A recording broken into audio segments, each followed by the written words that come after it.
Ai de vós, fariseus, porque pagais o dízimo da hortelã, da arruga e de todas as outras ervas, mas deixais de lado a justiça e o amor de Deus. Vós deveríeis praticar isso sem deixar de lado aquilo. Ai de vós, fariseus, porque gostais do lugar de honra nas sinagogas e de serdes cumprimentados nas praças públicas. Ai de vós, porque sois como túmulos que não se veem, sobre os quais os homens andam sem saber. Um mestre da lei tomou a palavra e disse: Mestre, falando assim, insulta-nos também a nós. Jesus respondeu: Ai de vós também, mestres da lei, porque colocais sobre os homens cargas insuportáveis, e vós mesmos não tocais nessas cargas, nem com um só dedo. Palavra da salvação. Glória a vós, Senhor. Podem sentar, meus caros, nesta quarta-feira encerramos nas catequeses o tema da oração. Já tratamos sobre o sentido, o significado da oração na quarta passada e hoje trataremos de questões mais práticas, a começar pela questão de como conjugar a oração com o trabalho, como colocar em prática aquele lema de São Bento, ora et labora, reza e trabalho, que não é um lema somente para os monges convertidos, mas que muito bem cabe a todos os cristãos. Fato é que o trabalho nos consome a maior parte do dia, excetuando o horário que passamos no trabalho, o horário que passamos dormindo, e o sono também restaurador e necessário, ou o tempo nos sobra para as demais atividades, ou seja, o trabalho é sim uma grande ocasião para a santificação. Podemos passar boa parte da nossa vida vivendo como se nós fôssemos, se não dermos ao trabalho um sentido espiritual. Agora, como manter o foco no trabalho e ao mesmo tempo dar ao trabalho um sentido espiritual? Uma dica muito simples, que se chama oferecimento de obra. Antes de começar o trabalho, seja o trabalho profissional, seja o trabalho doméstico, seja o trabalho acadêmico, colocarmos na presença de Deus e dizer: Senhor, este trabalho que eu inicio, o dedico a Ti. E convenhamos, se caprichamos nos regalos, nos presentes que damos para as pessoas queridas, quanto mais oferecemos algo a Deus, não podemos dar a Deus uma coisa para o trabalho. E se oferecemos aquela jornada de trabalho a Deus, procuraremos fazê-lo com zelo, com capricho, levá-lo a tê-lo com responsabilidade. Aí então a nossa oferta será agradável a Deus, porque nos dedicamos a fazer bem aquilo, e ao mesmo tempo seremos, como cristãos, profissionais ou donas ou donos de casa ou estudantes, reconhecidamente caprichosos, porque faremos bem todas as coisas uma vez que as oferecemos a Deus.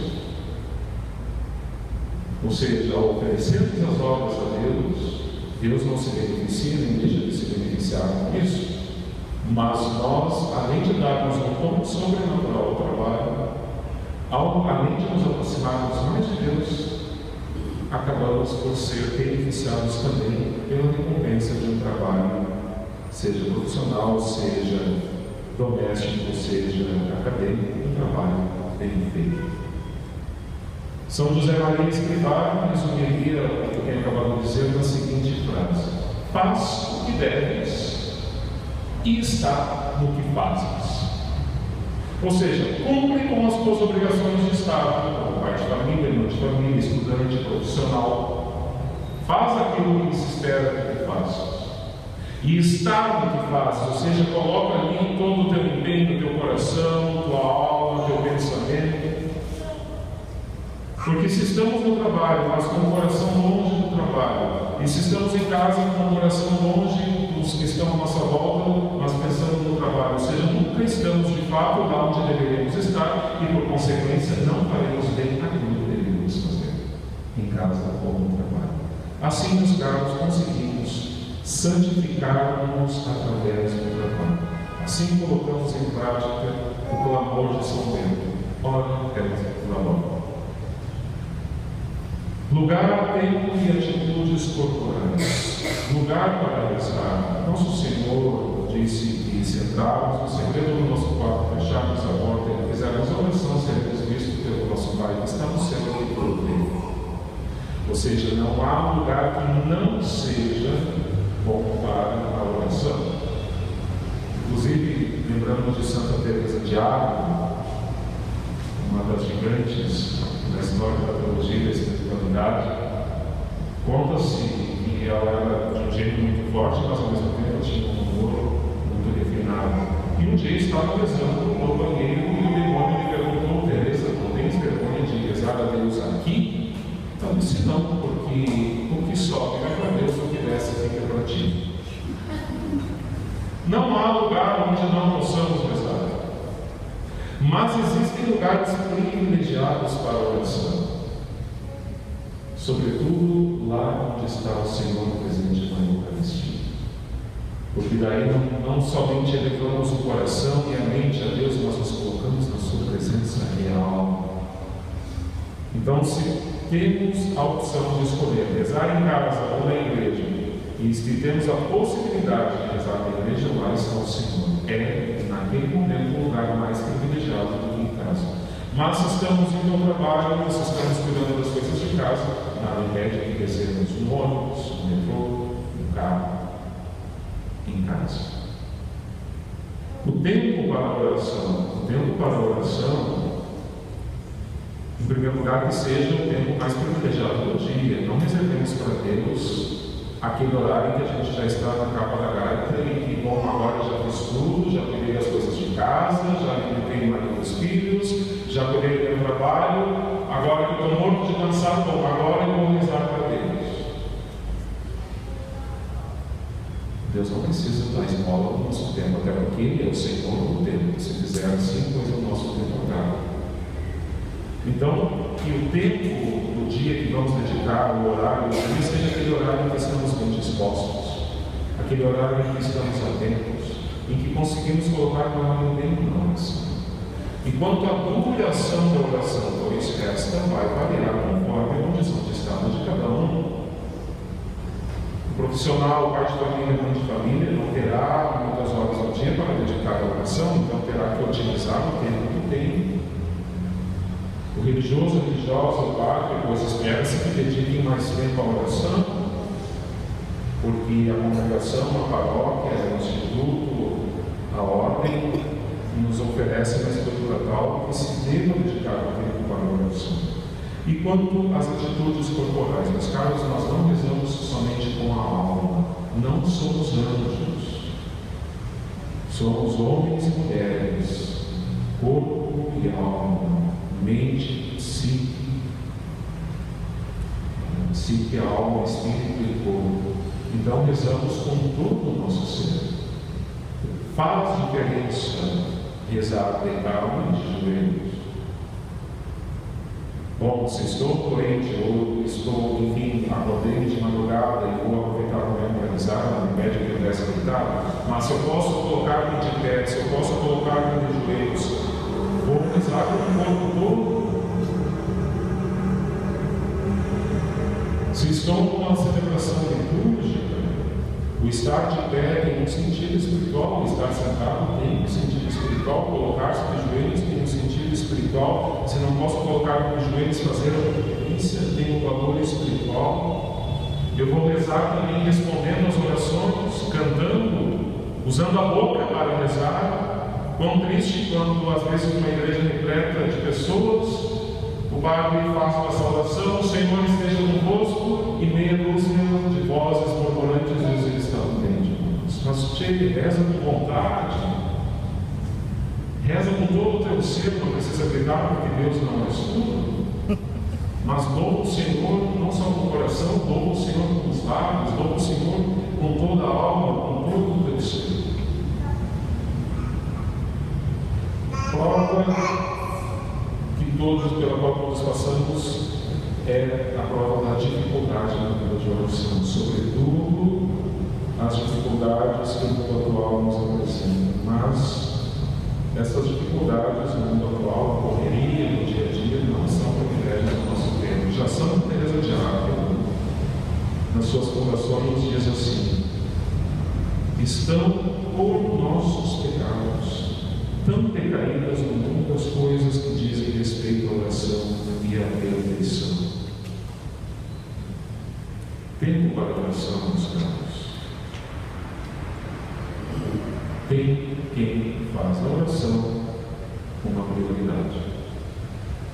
Porque quem gasta 2 horas por dia assistindo novelas, 40 minutos por dia assistindo noticiário, tanto tempo ao Facebook dedicado ou às fofocas sobre a vida alheia, e diz não ter alguns minutos para a oração, não desculpe, faça um exame de consciência e põe o dedo na mão. Tempo é questão de prioridade. Quando a prioridade é dinheiro e trabalho, todo mundo tem tempo para dinheiro e para trabalho. Se a prioridade são os prazeres, pois tempo para lazer e prazeres se encontram. Além de ser uma prova de falta de fé, dizermos que não temos tempo para a oração, é também uma prova de que o antigo pelagianismo ainda está muito presente. Já tivemos aqui uma catequese sobre o pelagianismo. O que significa o pelagianismo? É achar que podemos prescindir da graça de Deus e que nós por nós mesmos podemos tudo quase. Quando dizemos que não temos tempo para a oração, que eu tenho que colocar as mãos à obra, significa dizer eu posso fazer as coisas por mim mesmo e não preciso que Deus venha em meu auxílio. Além da falta de fé que às vezes nos assola, às vezes, além deste pelagianismo que vai cada vez mais ficando contra o coração dos nossos cristãos, estão aí também presentes as distrações. Quando as distrações são voluntárias, ou seja, eu largo pensando em outras coisas que não na oração, no momento da oração, depois um ato de contrição e sigamos adiante a oração. Quando as distrações são involuntárias, pois, ao nos darmos conta, rechacemos essas distrações e lembremos o que nos diz Santa Teresa de Ávila: não penseis que a oração consista em não pensar em outra coisa que não em Deus, e que se vos distraís um pouco, tudo esteja perdido. Não desanimemos. A própria Santa Teresa dizia que não se arriscava a fazer meia hora de oração sem um livro de espiritualidade na mão, porque ela se distraía com muita facilidade e precisava recorrer ao livro de espiritualidade para centrar o seu coração novamente. Se isso aconteceu com essa gigante na fé, o que sobra para nós? Ó almas que começastes a ter oração, encerra a catequese citando Santa Teresa neste seu dia. Ó almas que começastes a ter oração, que bens podeis buscar ainda nesta vida, que sejam melhores do que este.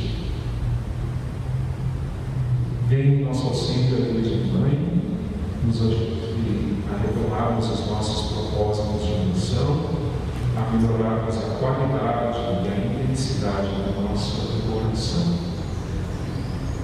As próximas 8 catequeses que precedem a novena do Menino Deus, com a qual interrompemos este ciclo de catequeses, tratarão sobre as realidades últimas desta vida: a unção dos enfermos, entre a vida e a morte, o juízo particular, o purgatório, o juízo final, a ressurreição dos mortos, o inferno, o céu e a espera do Senhor que vem.